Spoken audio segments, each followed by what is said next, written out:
नमस्कार साथियों, आप सभी का स्वागत है आपके अपने YouTube चैनल वी एजुकेटिव में।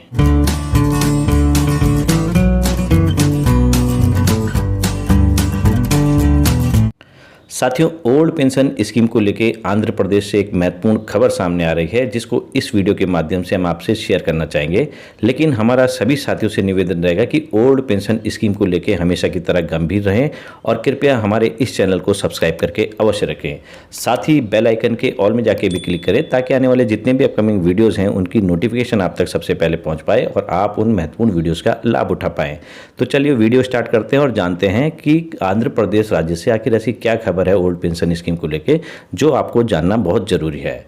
साथियों, आपको याद होगा कि आंध्र प्रदेश की जगन मोहन रेड्डी की सरकार के द्वारा अभी कुछ समय पहले ही गारंटेड पेंशन स्कीम का एक शिगुफा छेड़ा गया था जिसके कुछ प्रावधान उन्होंने सामने रखे थे, जिसके अंतर्गत यदि आप कर्मचारी वर्ग अपने बेसिक प्लस डीए का 10% अंशदान गवर्नमेंट को देते हैं तो उतना ही गवर्नमेंट उसमें मिलाएगी और वो कॉर्पस फंड के रूप में एकत्रित होगा और आपके रिटायरमेंट के समय जो आपका बेसिक पे है उसका 33% की राशि आपको प्रतिमाह पेंशन के रूप में दी जाती रहेगी। साथ ही यदि आप 14% का अंशदान करते हैं अपने बेसिक प्लस डीए का तो उतना ही गवर्नमेंट करेगी। तो उस स्थिति में आपको आपके अंतिम बेसिक का 40% एक मुश्त राशि प्रति माह दी जाती रहेगी। इसमें डीए का कोई प्रावधान नहीं होगा। तो इसके माइनस पॉइंट भी सामने आए थे जो कि हमने आपके सामने पहले भी शेयर किए थे पिछले वीडियो में। लेकिन अब जो लेटेस्ट खबर निकल के आ रही है, आंध्र प्रदेश सरकार ने ओल्ड पेंशन स्कीम को रिस्टोर नहीं किया है, जबकि आंध्र प्रदेश सरकार की जो अभी कैबिनेट की मीटिंग थी उसमें जो प्रस्ताव पारित किया गया है वह गारंटेड पेंशन स्कीम को अप्रूवल दे दिया गया है और गारंटेड पेंशन स्कीम में कुछ प्रावधान और जोड़ दिए गए हैं जो कि कर्मचारियों को जानना बहुत ही जरूरी है।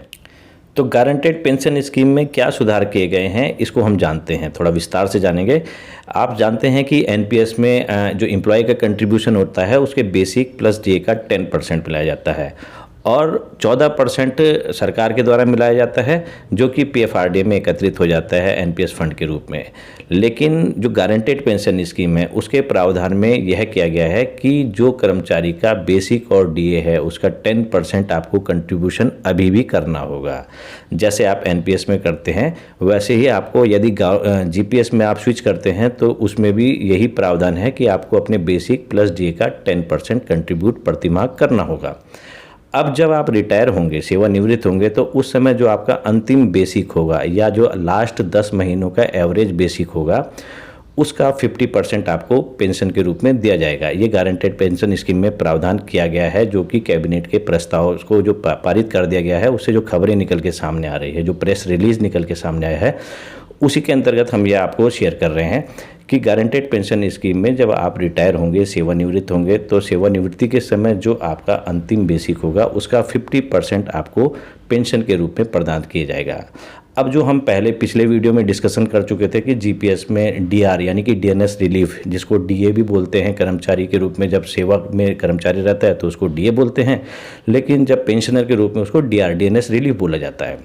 तो पिछले वीडियो में हमने आपसे डिस्कशन किया था कि जीपीएस में डीआर का कोई प्रावधान नहीं किया गया, लेकिन अब जगन मोहन रेड्डी सरकार ने ये स्पष्ट कर दिया है कि जिस प्रकार केंद्र सरकार एक वर्ष में 2 बार डीएनएस अलाउंस बढ़ाती है तो पेंशनर को जो जीपीएस के अंतर्गत कवर पेंशनर हैं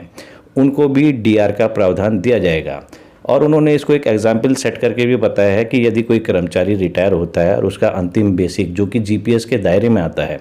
1 लाख रुपए है तो उसको 50,000 प्लस डीआर पेंशन मिलेगी और 82 वर्ष की उम्र में उसकी यह पेंशन 1,10,000 तक पहुंच जाएगी। ये उनके द्वारा एक उदाहरण के जरिए बताया गया है। तो ये एक सुधार किया गया है गारंटेड पेंशन स्कीम योजना में। और इसका एक प्रावधान और है कि यदि किसी कर्मचारी की अंतिम बेसिक का जो 50% है वो 10,000 से कम आ जाता है, वैसे किसी भी स्थिति में नहीं आएगा हमें लगता है, लेकिन यदि 10,000 रुपये से कम आ जाता है तो इसका एक मिनिमम गारंटेड पेंशन भी है जो 10,000 रुपये, इसकी लिमिट रखी गई है कि आपको 10,000 रुपये तो मिलेगा ही मिलेगा। तो गारंटेड पेंशन स्कीम के अभी कुछ प्रावधान ये हैं जो निकल के सामने आए हैं, लेकिन अभी इसका संक्षेप में जब नोटिफिकेशन आएगा पूरा तभी हम आपको बता पाएंगे विस्तार पूर्वक कि इसमें आखिर क्या क्या और प्रावधान किए गए हैं। अब इसमें कुछ खामियां हमें नज़र आ रही हैं जो हम आपके सामने पॉइंट वाइज आपको बताना चाहेंगे। इसकी पहली खामी ये है कि जहाँ पहले आप जानते हैं ओल्ड पेंशन स्कीम में ग्रेजुएटी का प्रावधान है, वैसे ही एनपीएस जो न्यू पेंशन स्कीम है, नेशनल पेंशन स्कीम है, उसमें भी ग्रेजुएटी का प्रावधान कर दिया गया था, जिसकी महत्तम सीमा 20 लाख रुपए तक की होती है, जो कि टोटल टैक्स फ्री होती है। लेकिन गारंटेड पेंशन स्कीम में यदि शिक्षक या कर्मचारी स्विच करता है तो इस बारे में अभी कोई जिक्र नहीं किया गया है कि गारंटेड पेंशन स्कीम में भी क्या ग्रेजुएटी का प्रावधान किया जाएगा या नहीं। तो ये संशय की स्थिति बनी हुई है। इसलिए कर्मचारी वर्ग सोच समझ के, यदि आपके राज्यों में भी गारंटेड पेंशन स्कीम को लागू किया जाने का प्रावधान किया जाता है तो पहले इसके पूरे पहलुओं को जांच ले, परख ले, उसके बाद यदि आप स्विच करना चाहें तो तब कर सकते हैं। वैसे तो हमारी मांग शुरू से ही ओल्ड पेंशन स्कीम को एज इट इज़ लागू करने की है। जो इसका दूसरा जो हमें सबसे ज़्यादा नेगेटिव पॉइंट नज़र आ रहा है वो ये नज़र आ रहा है कि गारंटेड पेंशन स्कीम में यदि कोई कर्मचारी शिक्षक गारंटेड पेंशन स्कीम में स्विच कर जाता है और ईश्वर न करे उसकी अकस्मात मृत्यु हो जाती है सर्विस के दौरान, तो क्या उसके मृतक आश्रित को नौकरी दिए जाने का प्रावधान होगा यदि वो गारंटेड पेंशन स्कीम के अंतर्गत आता है तो। साथ ही उसको जो डेथ बेनिफिट्स होते हैं वो प्रदान किए जाएंगे या नहीं, ये देखने वाली बात होगी, क्योंकि अभी ये शुरुआती दौर है। अभी कैबिनेट का अप्रूवल आया है और ये खबरें निकल के सामने आ रही हैं।